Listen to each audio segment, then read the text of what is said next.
பிறப்புக்கும் எல்லா உயிருக்கும் ஒரு அடிப்படை கொள்கையை அறிவிச்சுட்டு அவங்க இவங்க எதுக்குங்க பிரிச்சு பார்க்கணும்? மேடையில இருந்தாலும் சரி, மேடைக்கு முன்னாடி இருந்தாலும் சரி, இந்த நான், நீ, நாங்க, நீங்க அப்படின்றதெல்லாம் கிடையாது. நாம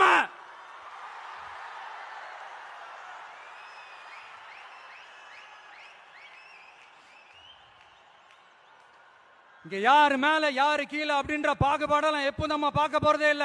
நம்மளை பொறுத்த வரைக்கும் நம்ம எல்லாருமே ஒண்ணுதான், நம்ம எல்லாருமே சமம் தான். அதனால என் நெஞ்சில் குடி இருக்கும் ஒட்டுமொத்தமானவங்க எல்லாருக்கும், ஒட்டுமொத்தமானவங்க எல்லாருக்கும் என்னோட உயிர் வணக்கங்கள், என்னோட உயிர் வணக்கங்கள், என்னோட உயிர் வணக்கங்கள்.